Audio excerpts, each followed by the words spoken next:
YouTube, how's it going? And welcome back to AJ's Garage. Thank you guys for tuning in. If you're new to the channel, I hope you please consider subscribing. I would greatly appreciate it.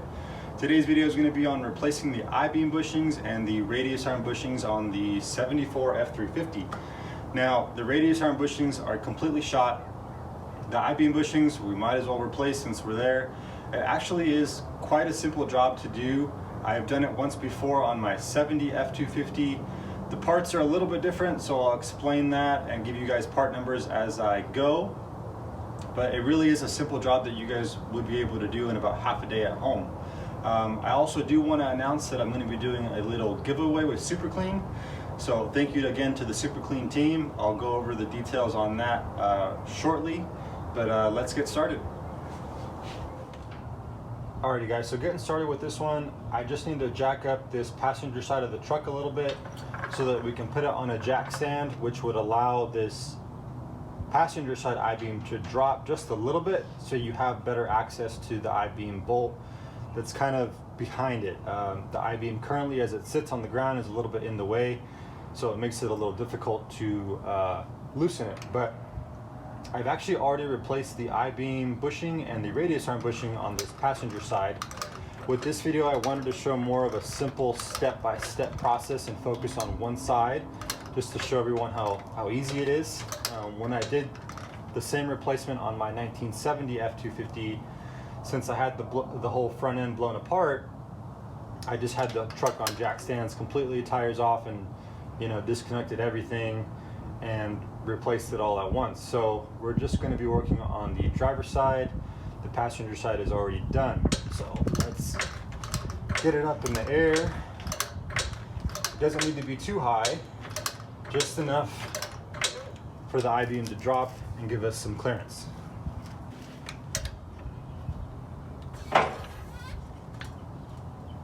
So now, as you guys can see, we have way better access to the I-beam bolt. The truck is on a stand on this side, but since we've already done this side with the tire still on, it's just an extra bit of safety. So now that I got most of the truck weight supported on the stands, we can move on to the next step. But before we do that, I do want to explain to you guys that prior to getting it up off the ground, I did actually break loose the nut here at the back of the radius arm. You just remove the cotter pin and then I broke that one loose. And I also was able to break loose the I-beam bolt. I personally feel a lot safer doing that stuff with the weight of the truck on the ground under its own suspension versus up in the air. So just make sure you guys are being safe when under the truck. But now that the truck is up off the ground and most of the weight is being supported, we're able to disassemble this side of the suspension. With the I-beam bolt being loose, you're actually not able to remove it and pull it out with any weight on this side of the truck. When this suspension is loaded, that bolt has a lot of pressure and a lot of weight on it. So once you loosen them, then you jack this side of the truck up. As you can see, the tire is spinning freely. These are all broken loose, so we'll get this off and we'll pull that bolt out really, really easily. Then we'll get it disassembled and replace all the bushings. So I'm going to clean this rim up, and I don't know if any of you guys had noticed before, but for some reason both fronts had these really ugly GM hubcaps on there. So I don't know why those were on there, but of course with those being on there, we got all this buildup of gunk and debris. So we're going to end up using some Super Clean. This is the aerosol cleaner degreaser, so I'm going to use this to clean this up, and I'll go over the Super Clean giveaway. So if you guys haven't seen that video, go ahead and please check it out. When you do, make sure you give it a like and leave a comment as to what product you like best. And then in the next video, we'll announce a winner and we'll have Super Clean send you out some product for free so you guys are able to enjoy it and work on and clean your truck. So make sure you guys go watch that, check it out, leave a like, and then leave a comment as to what you liked best, and the winner will be picked out of the comments.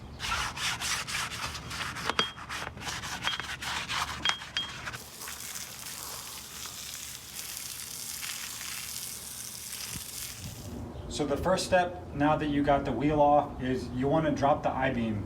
So just find yourself something that you can use as leverage, and you're going to want to just pry on it to bring it down.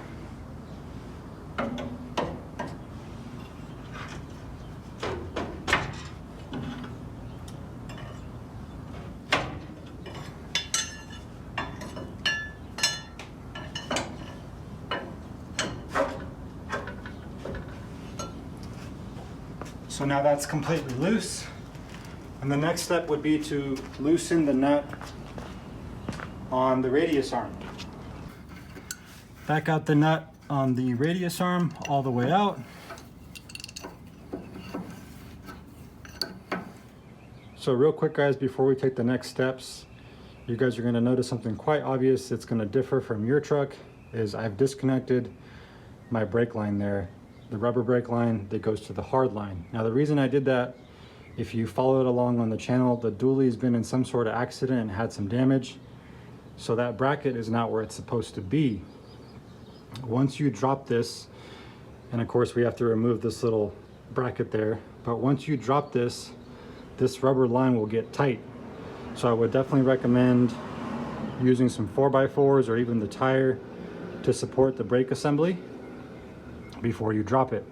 In my case, I'm going to be replacing both front rubber brake lines, so I thought might as well just drop it and try to bend that bracket back into shape a little bit.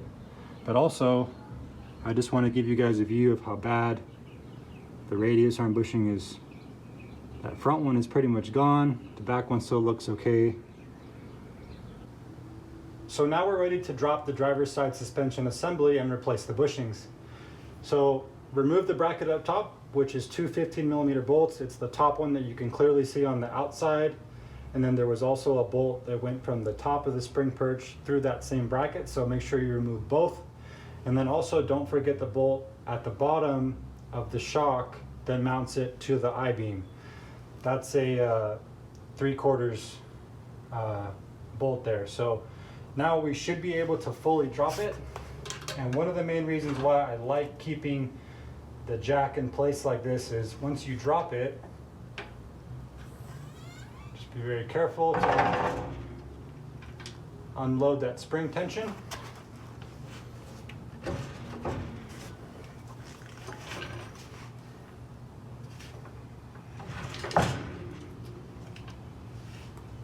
Now you jack it back up just a little bit, and with the jack you should be able to pull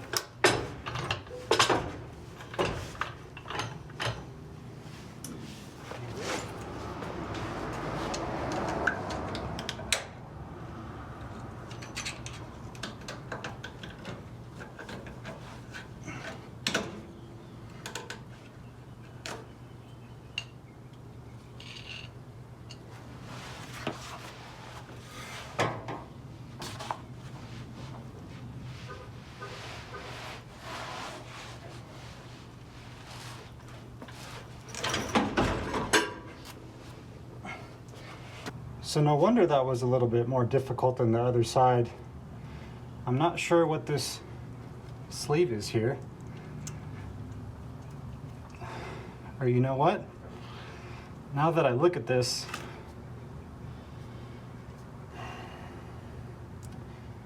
this back side here on the other side went forward this way.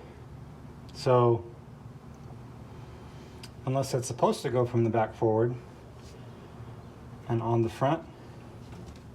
So the replacement bushing I got from MOOG suspension components. The part number is K8101, so I'll leave that in the description as well. On the passenger side, I wasn't really able to tell how these mated together, but it made more sense to put this on the front of the I-beam, push it forward, and then put the cap on at the end. So that's what I did. And removing this one, the front bushing part was definitely worn out, and the back one was actually pretty intact, but on this side it had it going from the back forward. So I'm probably going to replace it the same way I did on the other side, just so I don't have any weird issues. So one thing I noticed with this front shield for the bushing is you guys can tell that's really worn out. So I didn't see that on the passenger side, nor did I see this on my 70 F250, but I'm assuming that bushing was gone for quite some time and it was driven like that for it to be, you know, moving around. So we'll get this back on, and then we'll use this lead bushing the same way that I put it on the passenger side, except for we're going to use some grease and kind of grease the inside just to make sure we don't have any squeaking, and this kind of front surface. And then also on this surface here.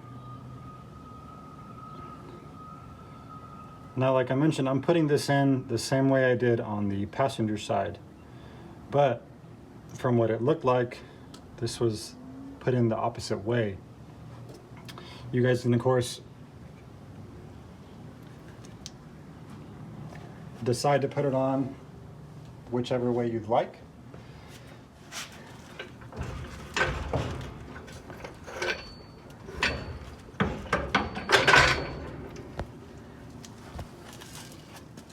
This is a big reason as to why I would recommend for you guys to leave the jack under the suspension assembly.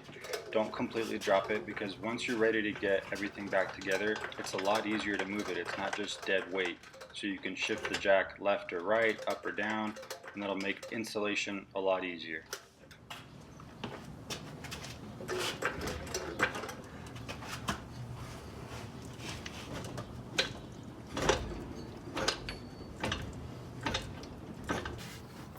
So now that we've got that far enough in place now, you should have enough space to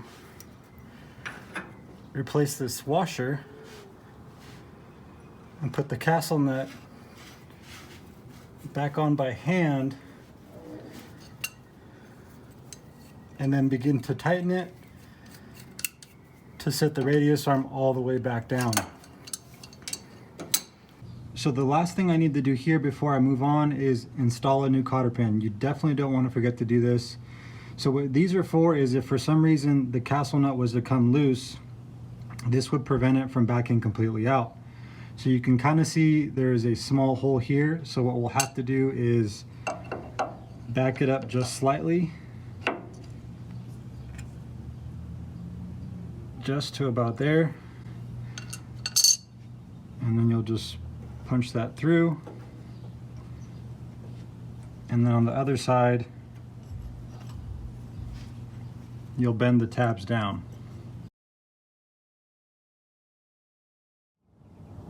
Alrighty guys, so it is the next morning, and yesterday I was able to finish up the installation of the radius arm bushing, so we're all done there. Now we're going to be moving on to the I-beam. This one honestly isn't as bad a shape as the passenger side one was. That one had a lot of cracking all the way around, where this one just looks like up here at the top. But we're still going to replace it, of course. It's super simple, so we'll get started with that. So what you're going to need to remove the bushing and press in the new one is a ball joint press.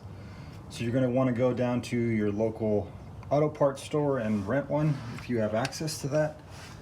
And this is what it looks like. So on the back here we just have the cap where this sleeve can sit in, and for now I'm just going to use the press and line it up on the center bushing and press that out. So we'll line this up on the back here,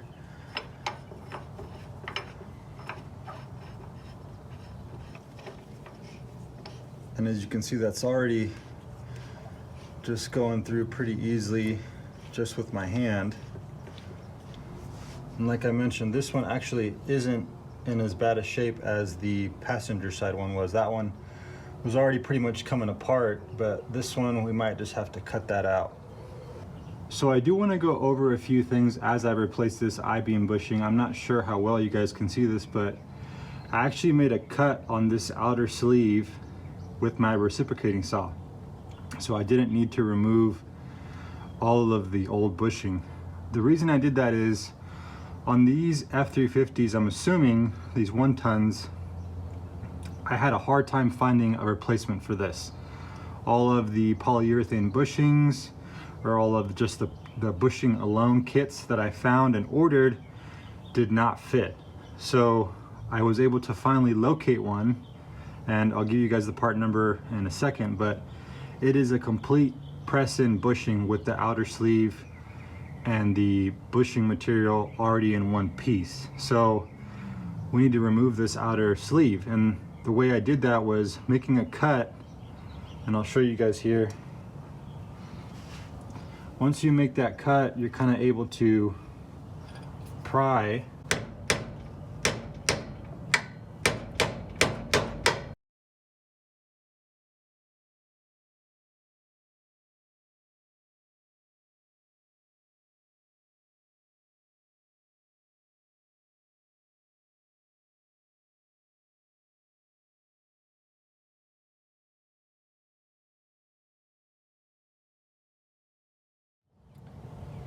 So here is the I-beam bushing replacement. This is another MOOG product.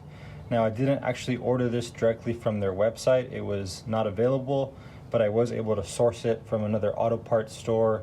The part number for this is K8179. And just so you guys can get a comparison to the original.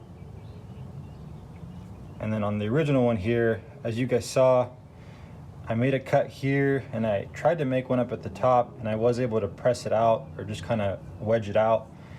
On the passenger side one, since the bushing was so far gone, I was able to remove it, and that actually made it a lot easier.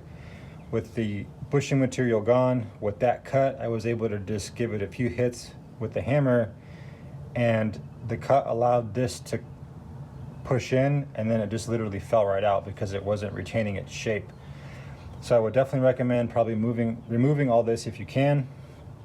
Make that cut, and then you're able to just kind of distort the shape in it. It'll fall right out. So let's get to pressing the new one in. I'll show you guys how simple that is as well.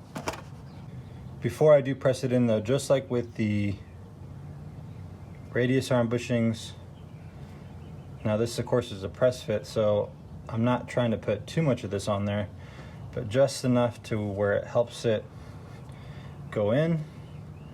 So I would definitely use just a little bit here. Try to get actually some of that off. But it's definitely a tight fit, so now we'll get this in. So I'm not sure how well you guys are going to be able to see this on camera, but the back of the outer sleeve here isn't the same diameter as the rest of it. It has kind of like a little curve on it, which will allow you to get it started in the I-beam. So you're just going to kind of want to press it up in there, and it should stay on just like that. And then you're going to want to get your ball joint press and try to get that in place as best as you can. You're going to kind of have to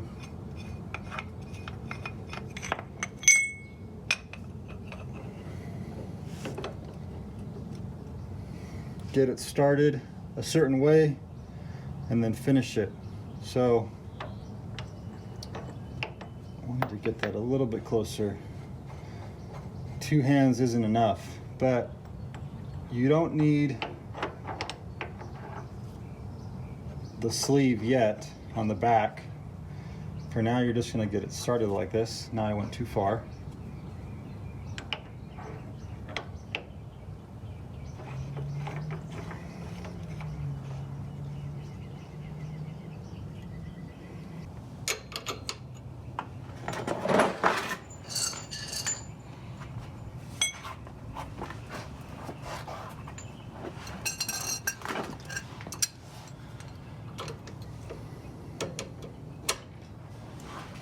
So as you're getting this started, it is quite difficult until it really gets past a certain point, and then it goes in pretty easily.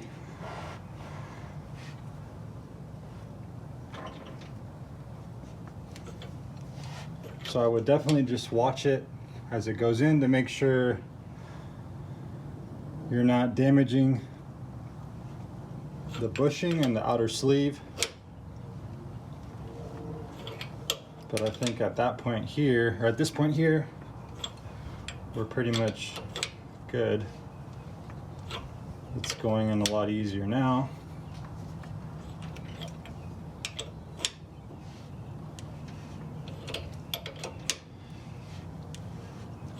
And I'm actually using about a 18-inch Craftsman breaker bar, I guess you could call it, just to give me a little more leverage. So now that it's starting to get more difficult, I'm going to back it up.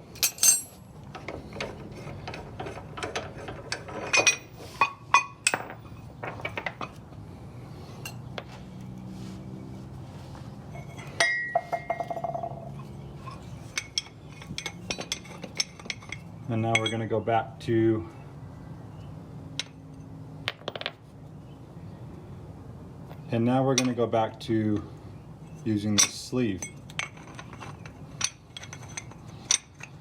So that'll help make it a lot easier, since the back of the bushing kind of sticks out past the outer sleeve and we're not making contact with anything.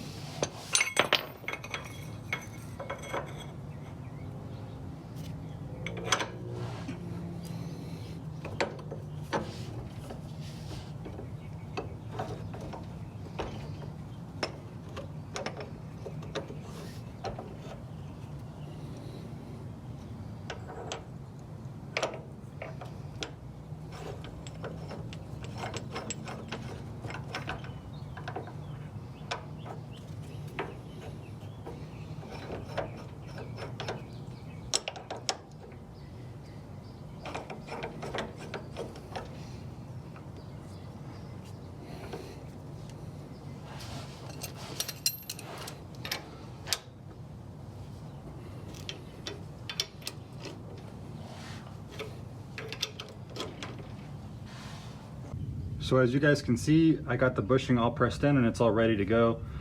I did add some grease to the mounting area on the inside on both sides, just so that it doesn't damage the bushing on the front or the back as we kind of slide it up into place. It can be a little difficult. That's another one of the main reasons why I like to keep the jack right underneath the brake assembly and the spring, because it allows you to kind of move it as you need to. You might need to push the I-beam to your left or to your right to get it to line up correctly. Once that's in, we'll start to get everything assembled and we'll get the weight of the truck back on the ground. So I will also include kind of a step-by-step and number process in the description for you guys to check out. But let's see if we can get this back in. As you're positioning to reinstall the I-beam, make sure that you put the spring back in place before you do. With the suspension down, all you have to do is jack it up slightly, just enough to get the spring back under the perch and under a little bit of weight. Put the bracket back on and tighten that down, and then you're good to go from there.